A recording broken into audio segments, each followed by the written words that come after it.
The best way to think about aperture is to remember that a lens is the camera's eye. Just like the human eye, a lens needs light to be able to see anything. At the same time, too much light to a lens can be the equivalent of blinding, making an image overexposed. It's the aperture that can help your camera to see in either of these extremes and everywhere in between.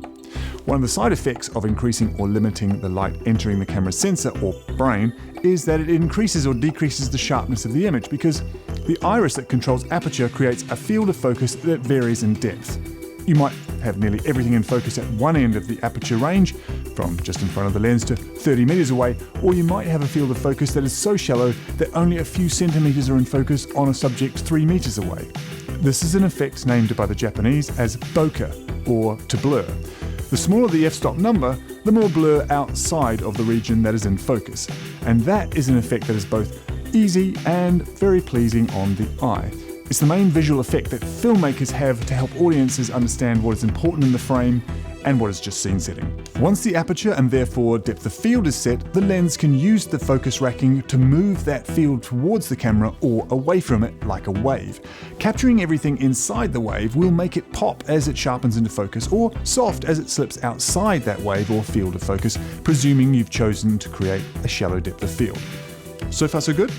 One thing that isn't helpful in this understanding is that the f-stop numbers are kind of the reverse of what's intuitive.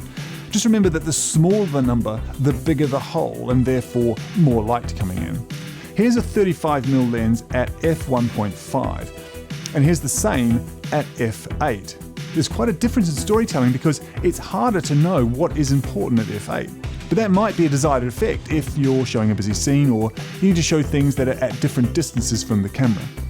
The iris blades control aperture in a lens just like the human eye controls light entering the retina at the back of the eye.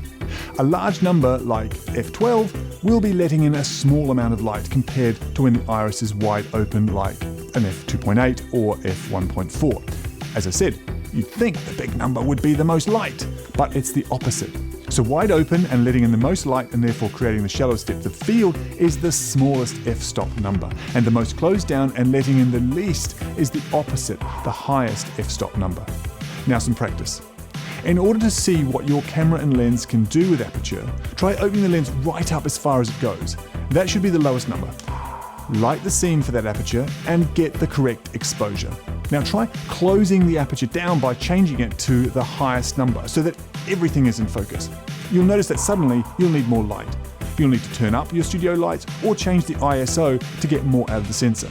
More light is preferable because cranking up the ISO can lead to muddy blocks of the darker colors as the sensor strains to interpret what it sees at higher ISO numbers. A good rule of thumb for beginners on most DSLRs is to stay under 1600 ISO or thereabouts, and manipulate the real world with better lighting or composition if you're after a deep depth of field with everything in focus. I should tell you, if you want to do that for most of your shots, you ought to make life easy just by getting something like a GoPro Max, which has everything in focus all the time. For most YouTube channels, the only time a shallow depth of field is absolutely essential is for the talking head or A-roll footage where faces absolutely look better in a shallow depth of field. For that, you need to understand the basics of aperture. Experiment with the basics I've given you here and notice how the light changes with higher aperture settings, how much is in focus, and vice versa. If you found that helpful, hit that like button and subscribe if this is the 10th film booth video you've watched, because there's a good chance you and us are a perfect fit. Meanwhile, watch this video to get our 10 tips for better video production, or this video on the GoPro Max if you really want to keep it simple with an all-in-one action camera that just keeps everything in focus all the time. And no, they are not paying us to say that.